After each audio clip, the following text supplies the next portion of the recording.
kita mau bedah dokumen yang menarik banget nih. Semacam panduan lah ya buat memahami karakter orang.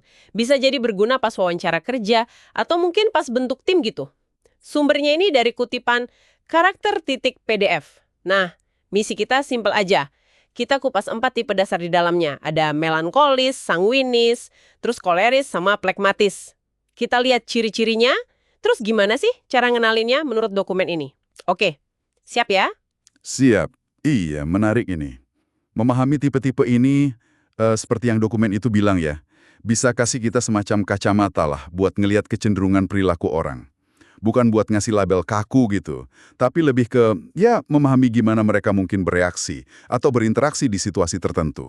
Oke, kita mulai dari yang pertama ya. Tipe melankolis. Nah, panduan ini bilang mereka itu perfeksionis, analitis juga, hati-hati, dan suka sama yang rutin, yang teratur. Malah dikasih contoh pertanyaan kunci loh, kayak gimana cara Anda mastiin pekerjaan itu benar-benar rapi dan akurat? Atau apa reaksi Anda kalau dikasih tugas tapi arahannya nggak jelas? Wah, kedengarannya terstruktur banget ya. Betul, betul. Yang ditekankan di sini itu soal presisi. Jadi, jawaban yang diharapkan dari seorang melankolis itu, ya, biasanya akan detail banget. Kelihatan gitu perencanaan matangnya, kehati-hatiannya juga jelas. Mereka, menurut panduan ini ya, sangat menghargai sistem prosedur. Kenapa? Karena itu meminimalkan risiko kesalahan. Jadi bukan cuma rapi, tapi benar-benar soal akurasi.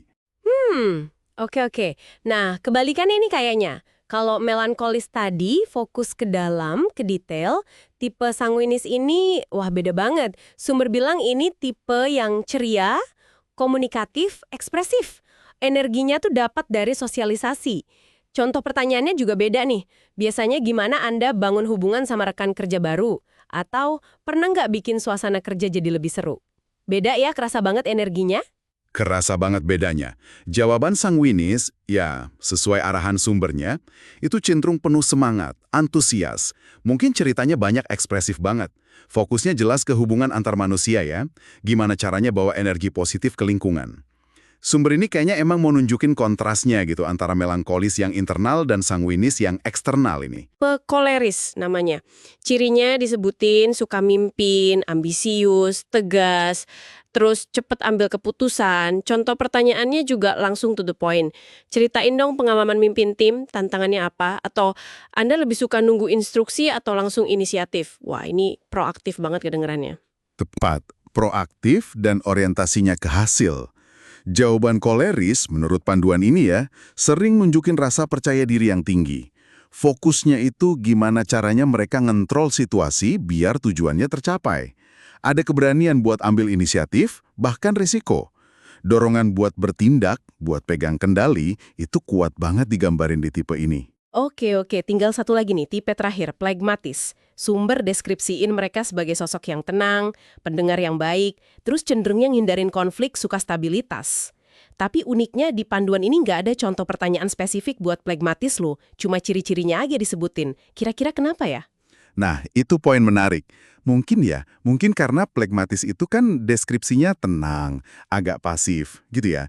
Jadi mereka nggak selalu nonjolin diri lewat jawaban verbal yang tegas atau antusias kayak tipe lain. Makanya sumber ini juga nyantumin ide soal lembar observasi, semacam alat bantu gitu, buat nilai aspek kayak detail, energi, dominasi, sama stabilitas emosi. Mungkin pakai skala 1–5 gitu. Jadi buat plekmatis, ya observasi perilakunya yang tenang, yang stabil, itu jadi kunci penting buat melengkapi apa yang mungkin nggak terlalu kelihatan dari jawaban pertanyaan langsung. Gitu ya. Masuk akal sih, jadi lembar observasi itu kayak cara terstruktur buat ngeliat pola perilaku yang mungkin nggak langsung diucapin gitu ya? Bisa dibilang gitu. Panduan itu nyajiinnya sebagai cara biar dapat gambaran yang lebih utuh lah. Ngelihat tipe dominannya apa, atau malah kombinasi tipe di seseorang. Tapi ya berdasarkan pengamatan yang lebih objektif. Oke, jadi kalau dirangkum nih, apa artinya semua ini buat kita? Secara singkat kita punya melankolis, si perfeksionis, ya kan? Sanguinis, si populer yang sosial banget. Terus koleris, si pemimpin yang kuat. Dan plekmatis, si pembawa damai yang stabil. Kerangka yang lumayan jelas ya. Ya, tapi penting buat diingat ya. Ini kan sebuah kerangka. Lensa aja dari sumber yang kita bedah ini. Fungsinya ya bantu lihat kecenderungan, bukan buat ngejudge atau ngurung orang dalam satu kotak. Kenyataannya kan kebanyakan orang itu ya kombinasi dari beberapa tipe ini. Nggak ada yang murni 100% satu tipe aja biasanya. Betul, betul. Itu poin penting. Nah, sebagai penutup nih, coba deh bawa pemikiran ini. Setelah kenal kerangka 4 tipe ini dari sumber tadi, gimana kalau Anda coba amati interaksi orang di sekitar Anda? Atau malah coba refleksi diri sendiri. Kira-kira nih, pemahaman baru soal tipe karakter ini, ada nggak ya dampaknya ke cara Anda komunikasi? Atau cara Anda memahami dinamika tim di kerjaan misalnya? Ya, sesuatu buat direnungkan lah ya.